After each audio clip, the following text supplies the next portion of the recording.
We hope that you've been enjoying all the session, the series. All right, thank you for checking in again.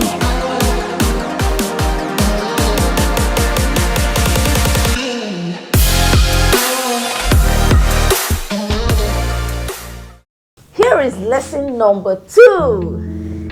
You're different. Yeah, you're different. Of course you're different. Even there's no one they say there's nobody like you. That's the truth.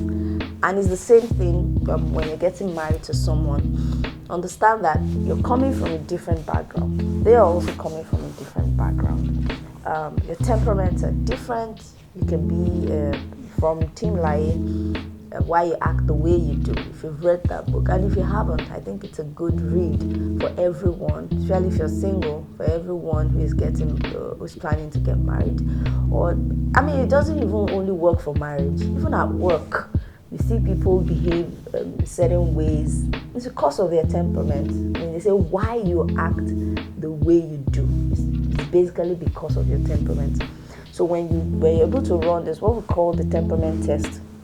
When you run the temperament test, it reveals to you, to a large extent, whether you're sanguine, the 4 basic temperaments, sanguine, the choleric, the phlegmatic, and the melancholy. So when you see all of those things, you're able to understand yourself. So here in this lesson, we're talking about differences, okay? And one of that is your temperament. So understanding your temperament, understanding what your weaknesses are. I see a lot of conflicts in relationships and in marriages. Why? Because of this issue. It is a critical matter that people should understand. So when you understand yourself, then you can begin to understand the other person. You want to add something to that? Yes, in addition to that, by gender, you're already different. That's true. A man is different from a woman. A woman is different from a man. Mm-hmm. And so, like she mentioned, temperament. So the way our background, our cultural background, our educational background, our exposure are most likely different. So you will likely perceive things in a different way. Again, the way we perceive love is different. What love may mean to your spouse may be different from what love means to you. And what usually happens is I will most likely express love to my wife the way I will naturally perceive love. And that may not optimally work for her. For example, she will want to be loved the way she perceives love. Okay, how do I want to be loved? Oh, then I'll get to that.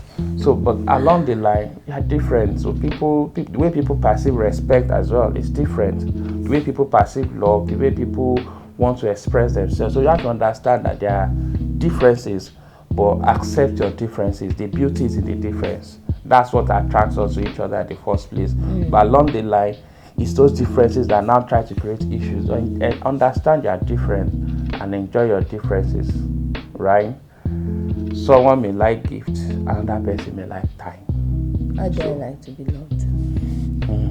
Let's keep that private. I don't want to tell them my secrets. Your secret. My wife is not your wife. So now find how your wife wants to be loved and love her safely. Find the way your husband wants to be loved and love him that way. So husband, don't just love your wife the way you want to be loved. Understand how she wants to be loved and love her that way. Wife, understand how your husband wants to be loved and love him that way. You'll be shocked. As small as it is, it makes a whole lot of difference. That's true. And let's add to that 5 Love Languages by Gary Chapman. Yeah, it's a good read as well. It's a good read for you.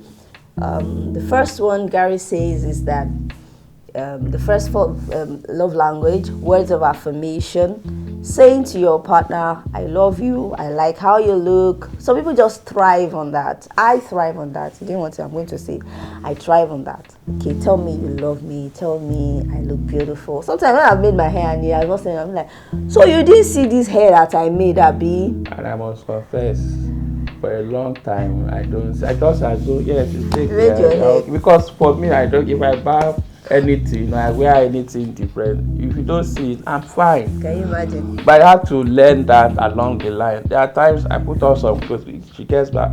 How many people said they like your clothes today? Nobody. Yeah. Did they see you?